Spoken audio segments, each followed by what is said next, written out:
प्रभुता पाय काय मद नाही, प्रभुता पाके गोस्वामी जी कहते किसको अभिमान नहीं आता, पद पाके किसको अभिमान नहीं आता।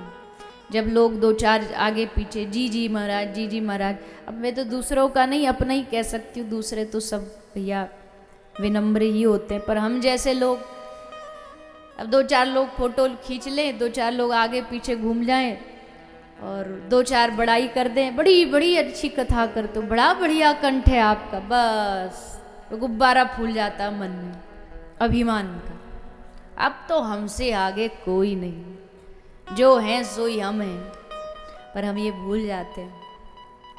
ये वही वाली बात है कि एक गांव में शोभा यात्रा निकलती है कथा से पहले, तो शोभा यात्रा में एक खच्चर था, उस खच्चर पर पीछे एक गाड़ी लगी थी और उस पर भागवत जी विराजमान थी, ठाकुर जी विराजमान थे।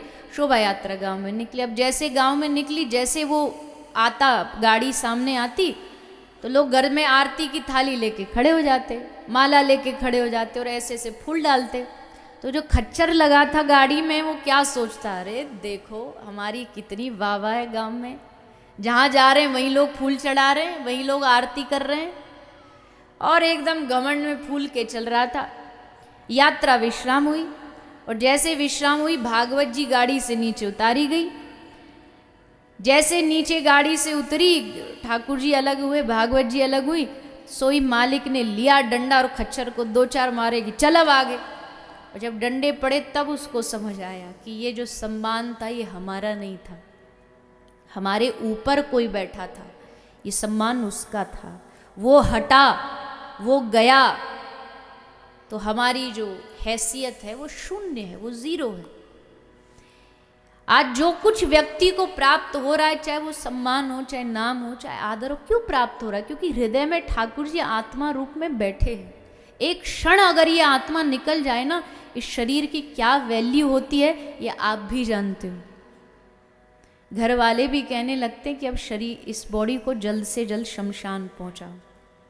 और मैं हमेशा एक बात कहती हूँ, एक सेकंड से भी कम लगता है इस शरीर को नाम से बदलकर बॉडी बनने में। जब कोई आदमी मरने के बाद जब हॉस्पिटल से उसको एम्बुलेंस में लाते तो ये नहीं बोलते कि फलाना आ रहा है, क्या बोलते हैं? बॉडी आ रही। बॉडी कहाँ तक पहुंची, अब कहाँ पहुंच, मतलब एक क्षण में व्यक्ति क्या से क्या बन जाता। क्यों? क्योंकि भीतर जो परमात्मा वो चला गया। अब क्या वैल्यू रही शरीर की, जबकि हाथ वही है, आंख वही है। अगर करने वाला इंसान ही होता तो शरीर तो वही का वही है, अभी ना जला ना गड़ा, सब कुछ वही है। पर वो परमात्मा भीतर जो आत्मा रूप में था ना, वो निकल गया, तो अब इसकी वैल्यू जीरो है। इसलिए मत कर मां झोंका पवन का लग जाए, एक हवा का झोंका लगती दिया बुझ जाता। शरीर भी कब किस क्षण श्री ठाकुर जी ले लें भरोसा नहीं। और फिर उस पर तर्क करने लग जाते हो, भगवान की सत्ता को चैलेंज करने लग जाते हो। प्रभु की सत्ता को कभी चैलेंज नहीं करना चाहिए।